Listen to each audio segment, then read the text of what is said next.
Baik, saudara-saudara yang terkasih, mari kita bersyukur kepada Tuhan atas live streaming pada saat ini.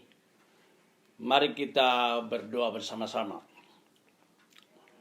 Bapa di surga, kami bersyukur kami boleh belajar akan firman-Mu, bagaimana sebagai seorang istri menyikapi dengan benar akan suami yang Tuhan karuniakan.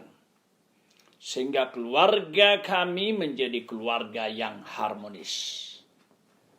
Berkati semua anak-anak-Mu yang mendengarkan firman-Mu pada saat ini dimanapun berada. Kiranya live streaming ini boleh menjadi berkat bagi semua umat-Mu yang mendengar. Demi nama Tuhan Yesus. Amin. Mari kita baca firman Tuhan dari Efesus pasal 5 ayatnya yang ke-21 sampai dengan ayatnya yang ke-24. Efesus 5, 21 sampai 24. Saya akan membaca buat kita. Dan rendahkanlah dirimu seorang kepada yang lain di dalam takut akan Kristus. Hai istri, tunduklah kepada suamimu seperti kepada Tuhan. Karena suami adalah kepala istri, sama seperti Kristus adalah kepala jemaat. Dialah yang menyelamatkan tubuh.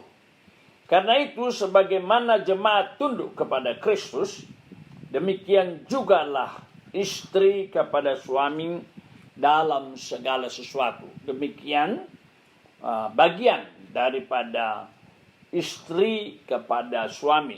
Nanti di bawahnya langsung disambung ayat 25. Hai suami, kasihilah istrimu sebagaimana Kristus telah mengasihi jemaat dan telah menyerahkan dirinya baginya, dan seterusnya.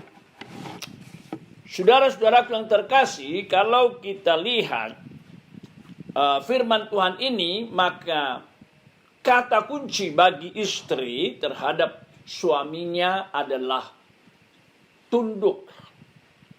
Dan kata kunci kepada suami terhadap istrinya adalah kasih. Jadi kalau kita mau membahas hubungan yang harmonis antara istri dan suami, menurut Alkitab, kita harus betul-betul memahami apa makna, implikasi daripada kedua kata penting ini. Tunduk dan mengasihi. Pada saat ini tentunya kita hanya membahas bagian yang pertama, yaitu peran istri terhadap suami. Kiranya pada suatu waktu kita bisa membahas antara peran suami yang benar menurut Alkitab terhadap istrinya. Ada beberapa catatan yang saya mau berikan kepada kita sebelum kita lebih dalam membahas tentang tunduk ini. Pertama, rahasia keluarga bahagia tidak dapat dilepaskan dari kehidupan suami istri. Sesungguhnya jatuh bangunnya kehidupan keluarga sangat dipengaruhi oleh kondisi suami istri. Sekali lagi, jatuh bangunnya hubungan suami istri sangat mempengaruhi jatuh bangunnya keutuhan keluarga, keharmonisan keluarga. Ini catatan pertama. Catatan kedua, hubungan suami istri yang ideal akan menghasilkan keluarga yang ideal. Sebaliknya, relasi suami istri yang bermasalah akan menghasilkan keluarga yang bermasalah juga. Itu sebaliknya. Jadi kalau suami istri bermasalah, semua jadi masalah. Suami istri bagus, pengaruhnya kepada anak-anak, kepada keluarga besar juga bagus.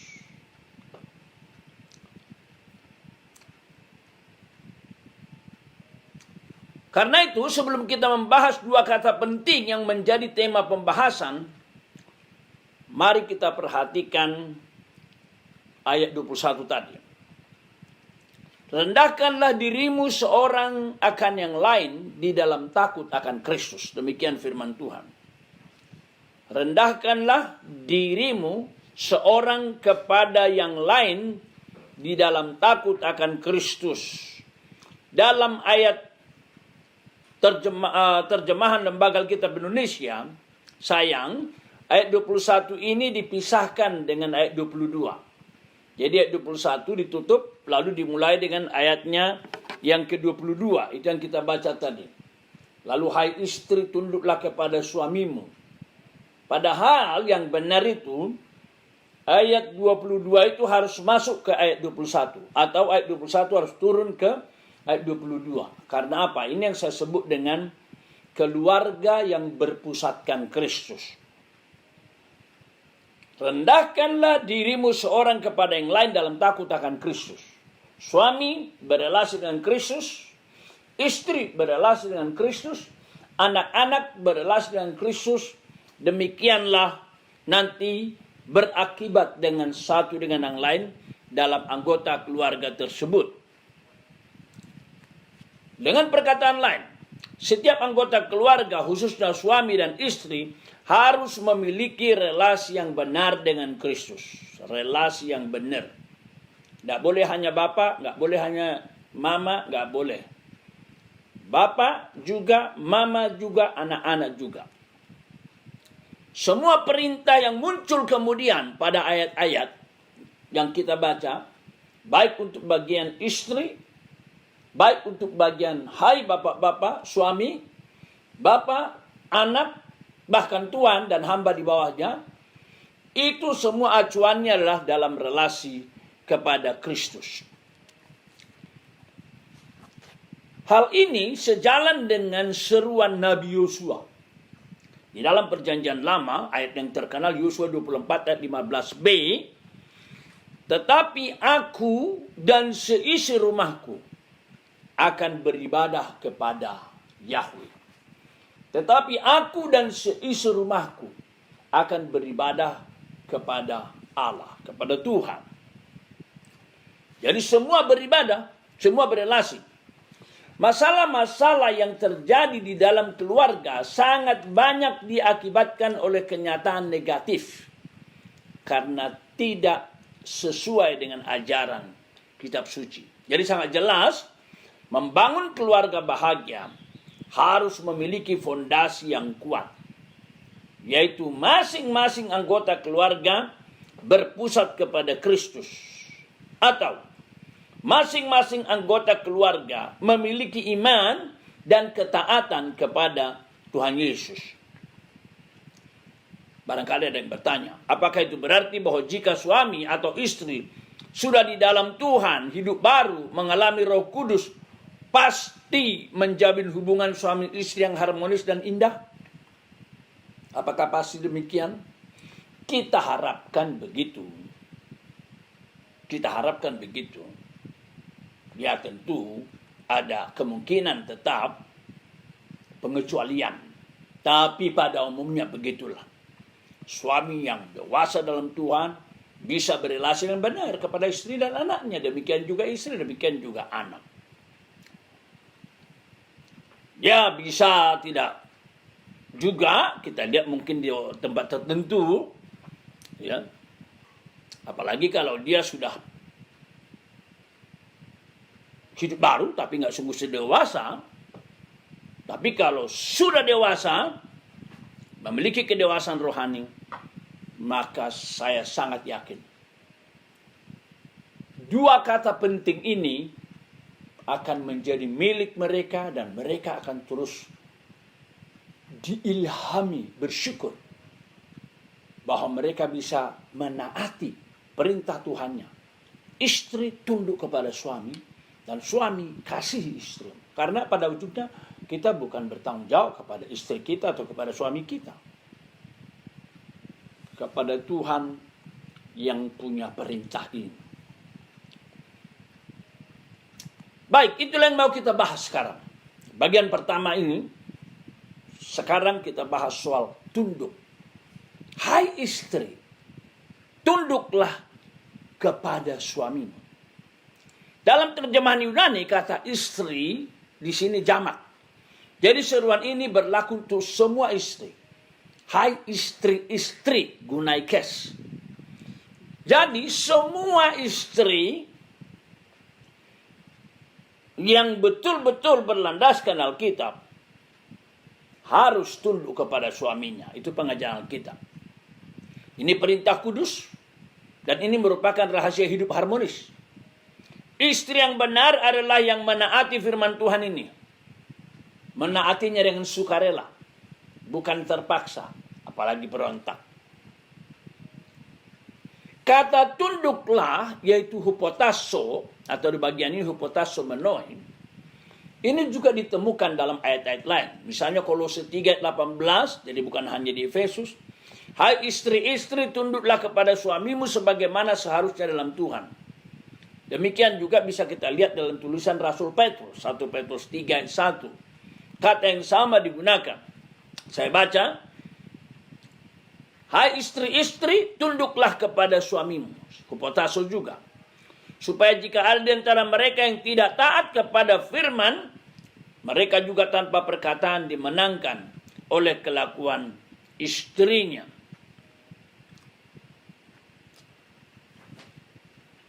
Puji Tuhan, saya jadi teringat kesaksian bintang film terkenal Junaidi Salat. Kalau mungkin beberapa di antara kita tahu film Ali Topan, Anak Jalanan. Ali Topan, Anak Jalanan, kurang lebih begitu judulnya. Bintangnya adalah Junaidi Salat. Atau dia punya keluarga, kakak itu adalah yang pertama kali sinetron di TVRI dulu. Pak Atmo atau siapa itu. Nah, mereka adalah keluarga dari Islam. Nah, Pak Junaidi Salat suatu ketika kami bersama-sama layani di GKY Palembang. GKY Palembang. Waktu itu pendetanya adalah pendeta Hengki. Di hotel dia bercerita bagaimana sebelumnya dia adalah non-Kristen. Tetapi karena istrinya, kualitas hidup istrinya, dia percaya kepada Tuhan. Meskipun sebelumnya dia sangat boleh dikatakan nakal. Karena dia begitu top, banyak, berlimpah duit, mobil-mobil mewah. Dia tidak peduli terhadap istrinya, sangat kasar. Bahkan pernah istrinya berdoa bagi dia. Dia tendang istrinya yang lagi sujud sampai terjatuh. Istrinya bangun lagi, berdoa lagi.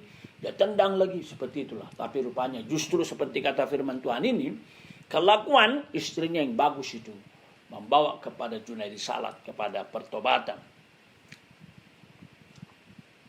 Itu sebabnya kata ini penting sekali untuk kita bahas. Tunduk. Apa artinya tunduk kepada suami? Kita harus mengaku tidak sedikit orang, termasuk teman saya yang belajar teologi, yang tidak setuju dengan kata tunduk ini. Karena itu ada juga istri yang negatif. Dengan berbagai alasan mereka berargumentasi untuk tidak melakukannya. Mari kita lihat beberapa contoh. Reaksi-reaksi yang negatif. Ada yang mengatakan perintah seperti ini tidak relevan lagi. Itu dulu, di zaman Bahela itu, zaman dulu. Di mana kekristenan, modernisasi tidak semaju sekarang.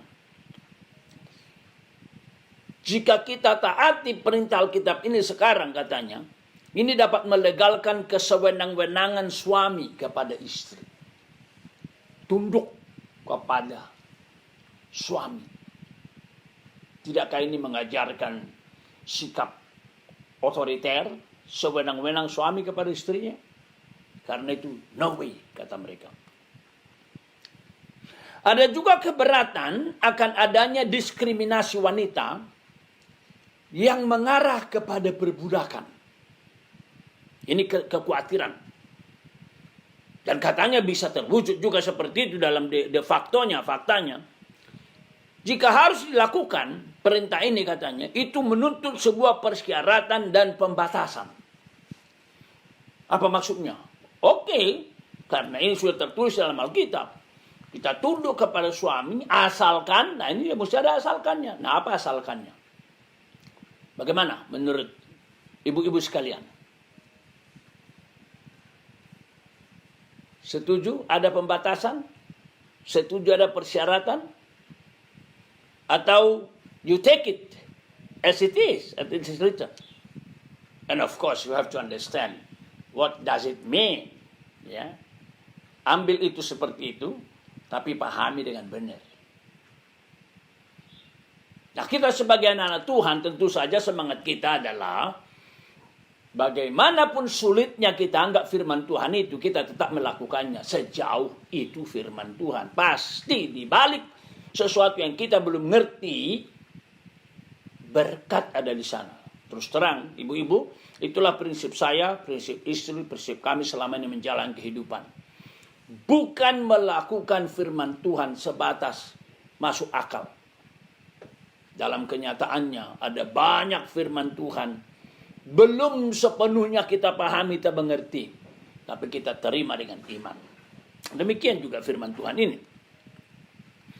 Mari kita periksa apa maksudnya tunduk. Kata yang sama, hupotasso, itu ditulis dalam 1 Petrus 2:13. Nanti dari ayat ini kita bisa memahami apa artinya tunduk.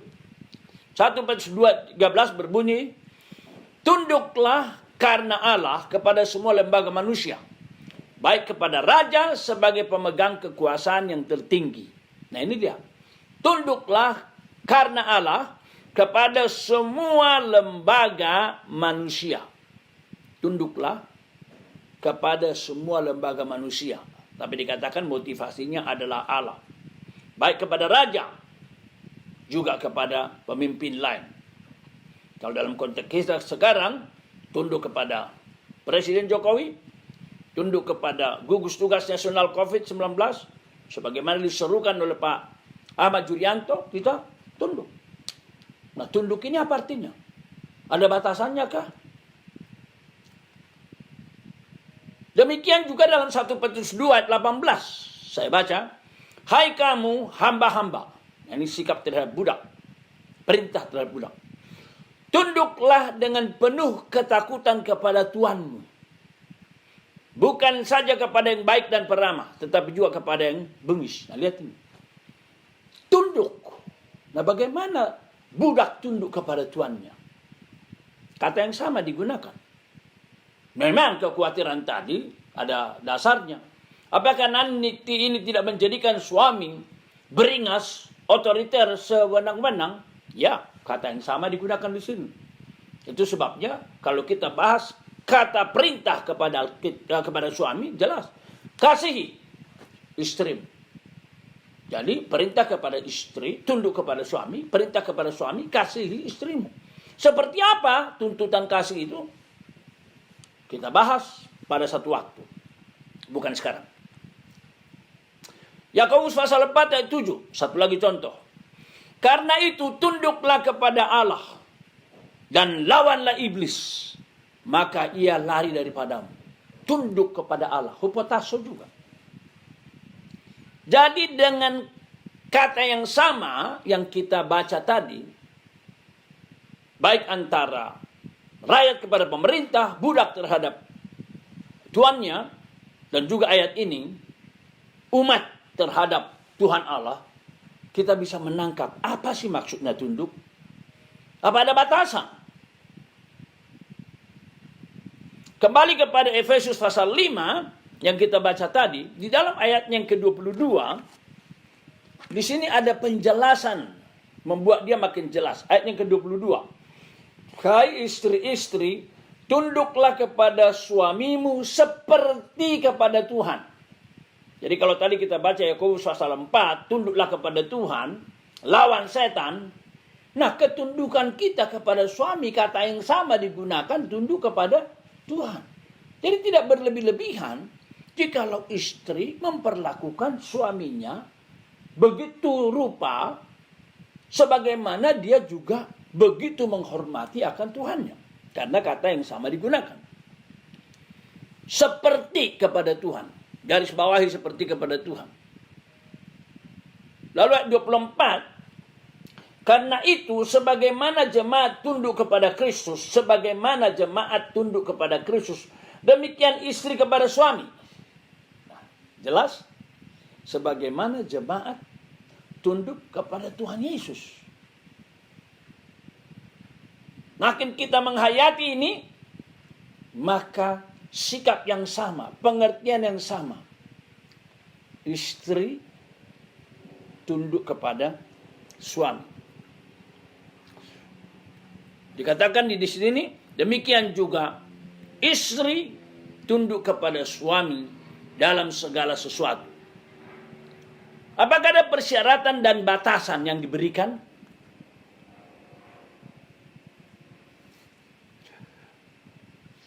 Tidak ada. Tunduk kepada siapa? Jelas, tunduk kepada suamimu.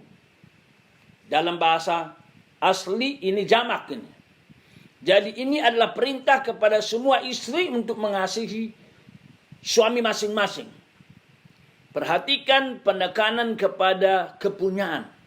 Tunduklah kepada suami kalian. Idiois. Ini menegaskan kepada kepemilikan. Jadi, semua istri diperintahkan untuk tunduk kepada suami masing-masing. Pay attention. Pelototi kata kepemilikan itu. Tunduk kepada suamimu sendiri. Dalam bahasa Inggris dikatakan your own husband. Jadi perintahnya sederhana. Lakukan sikap itu, taati firman ini kepada suami masing-masing.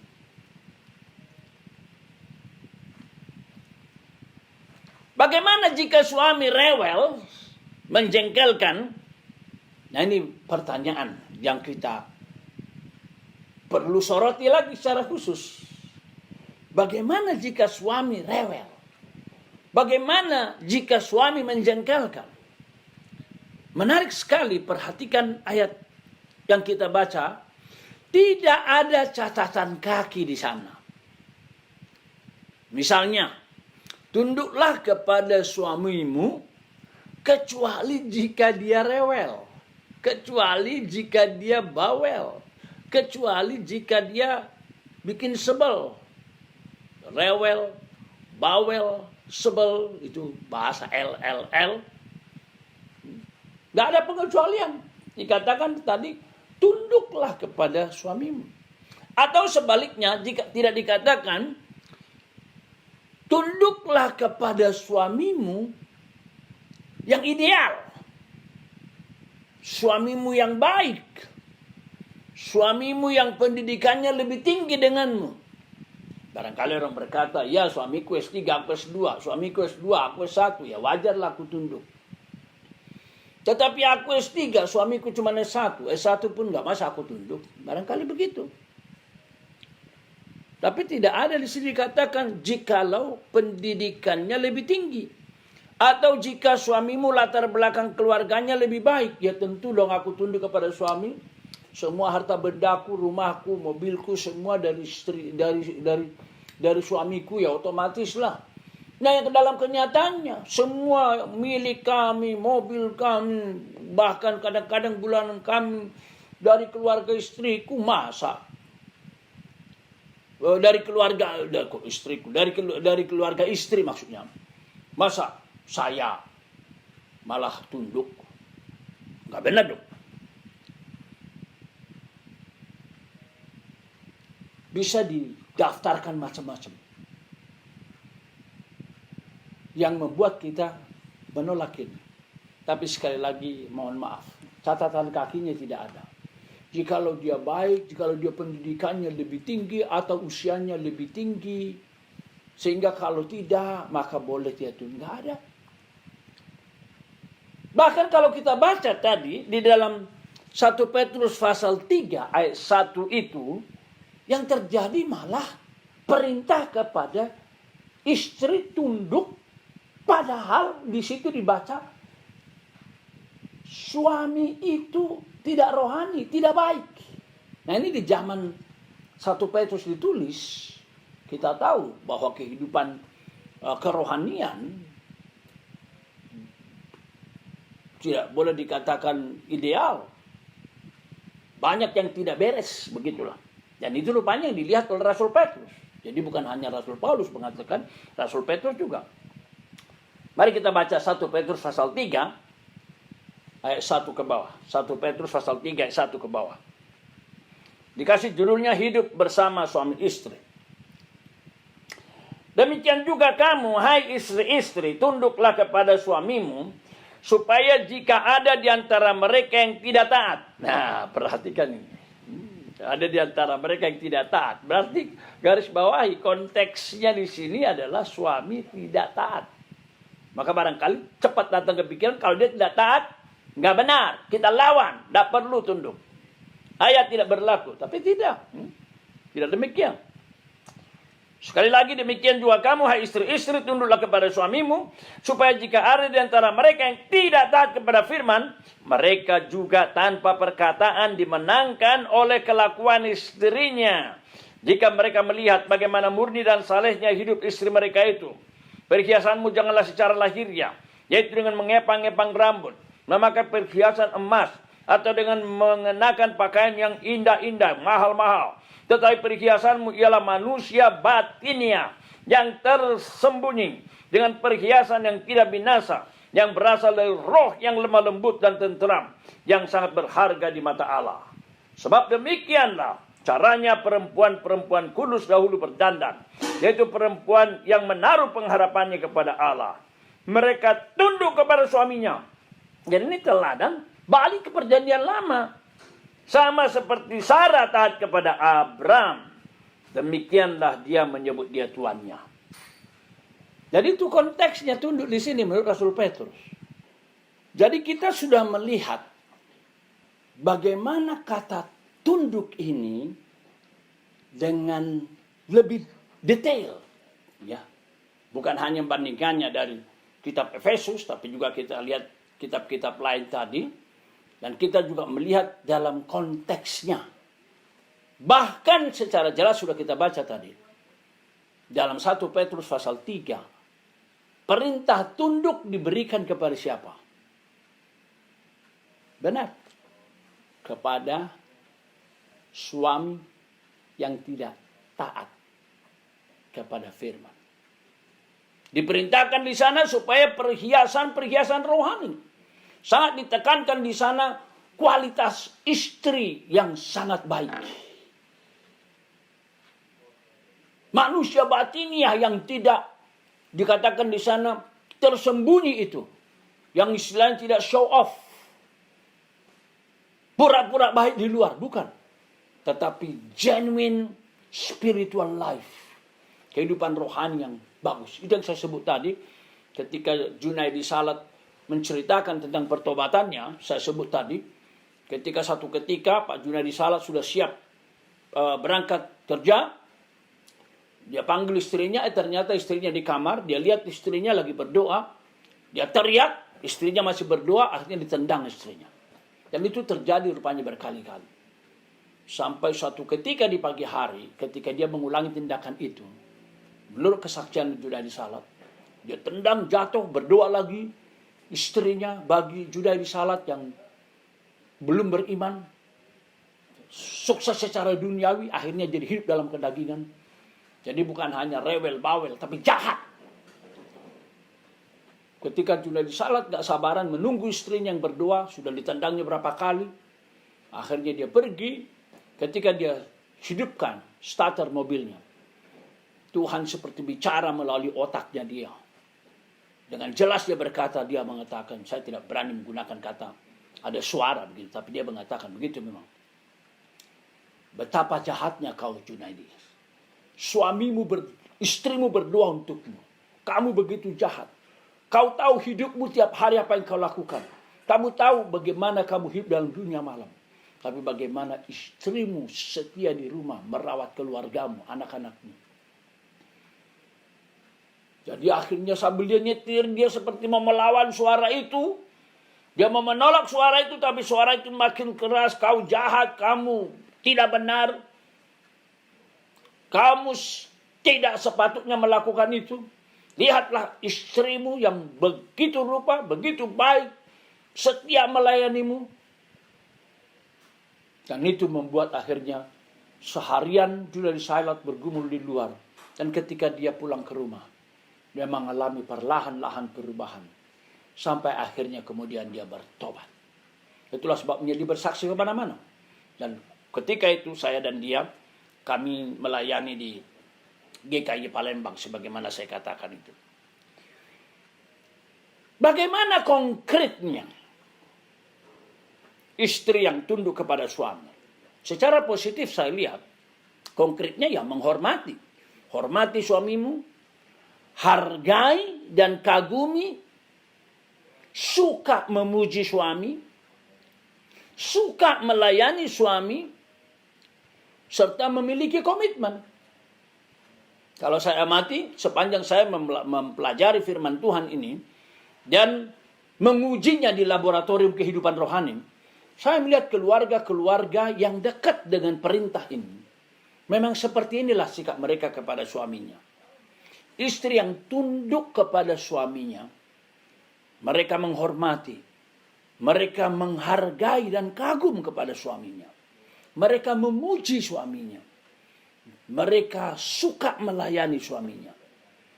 Dan mereka memiliki komitmen. Artinya kesetiaan kepada Tuhan dan kepada firman Tuhan. Saya mengatakan komitmen secara khusus. Karena apa? Apa akibatnya komitmen yang dimiliki istri kepada suami? Apa yang terjadi? What is so important with the commitment? Apa yang sangat penting? Oh iya, baik istri yang punya komitmen kepada suami, nanti kiranya bisa kita bahas juga. Suami yang punya komitmen kepada istri, mantap. Kita lihat sekarang. Istri yang punya komitmen, yaitu mentaati firman Tuhan dengan setia, pertama, akan dimampukan secara sukarela dalam penyerahan kepada Tuhan untuk melakukan semua hal-hal positif yang kita sebut tadi. Sekalipun suami rewel, bawel, sebel, jahat, bisa menghormati, tidak membalas jahat, suka melayani.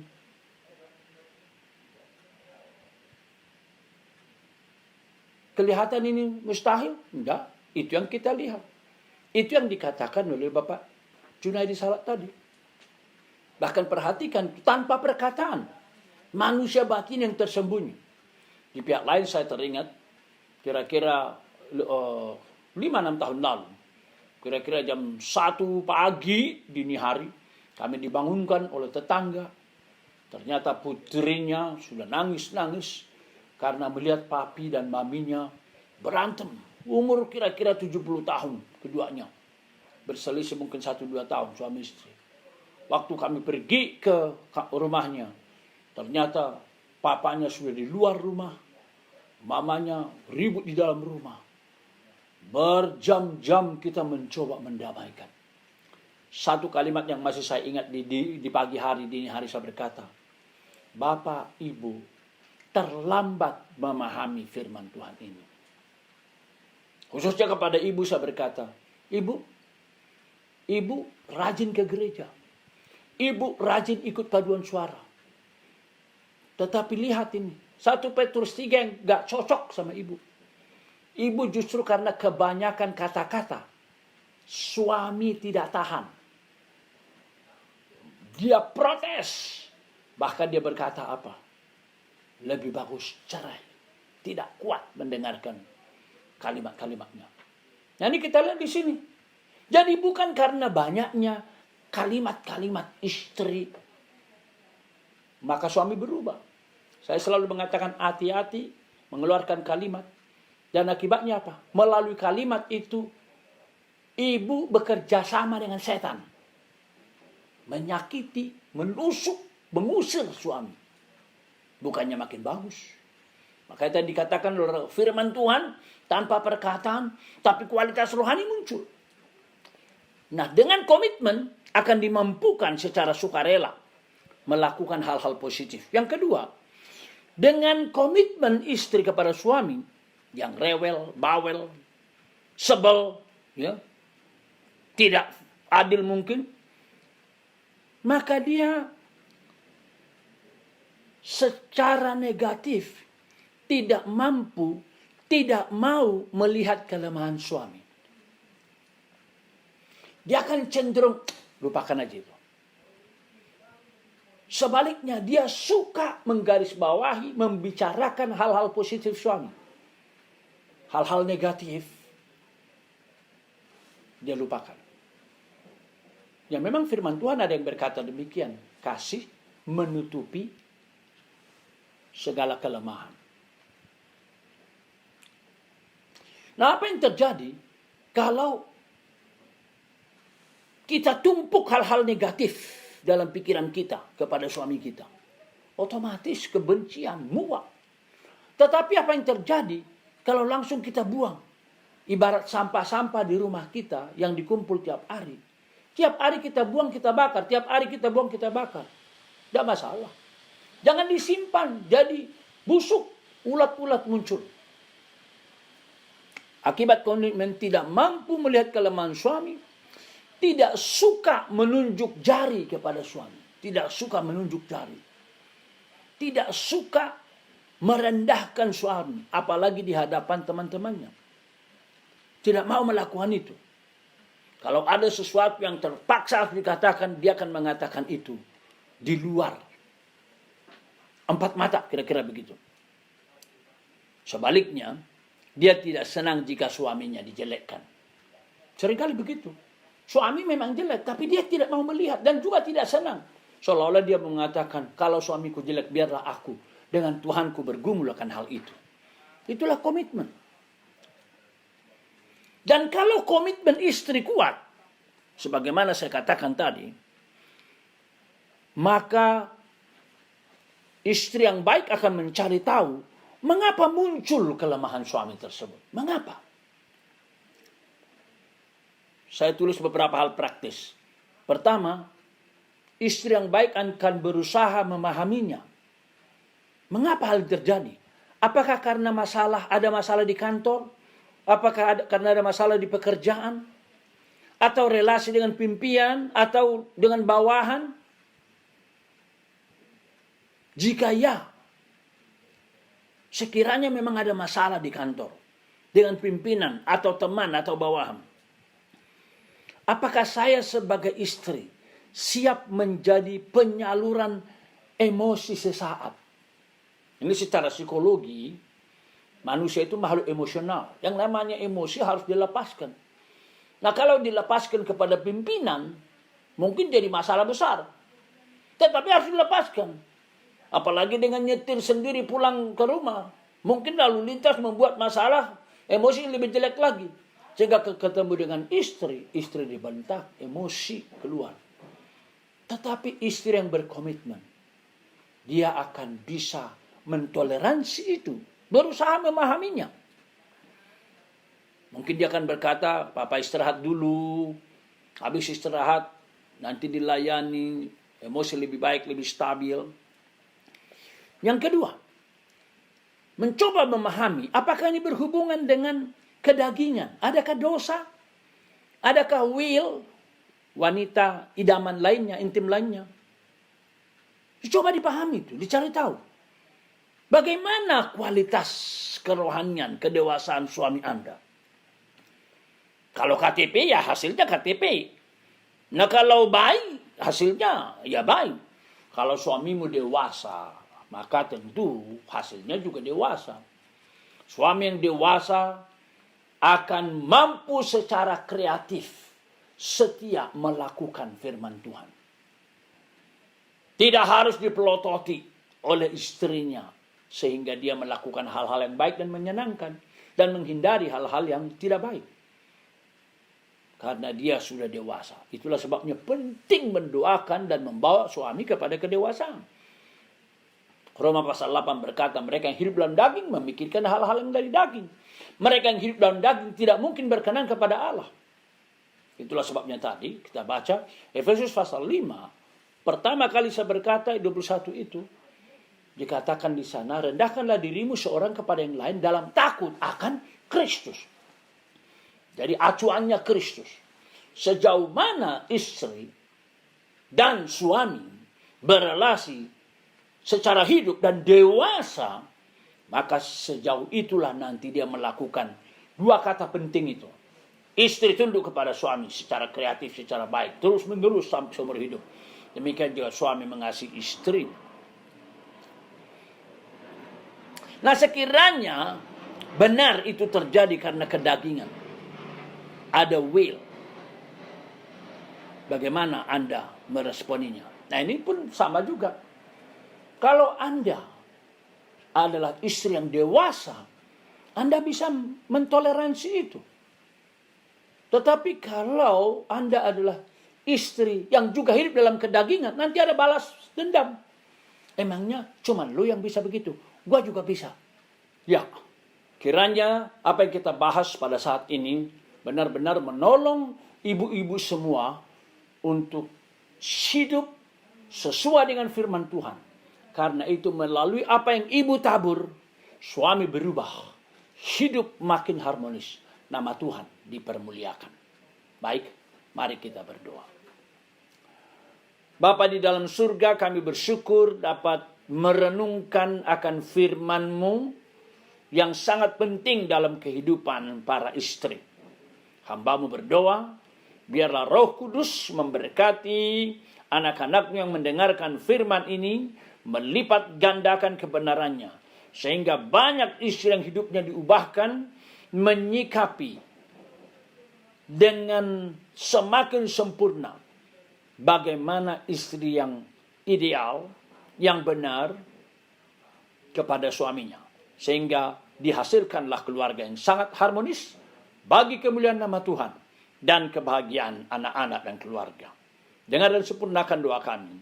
Terimalah ucapan syukur kami dalam nama Yesus. Amin.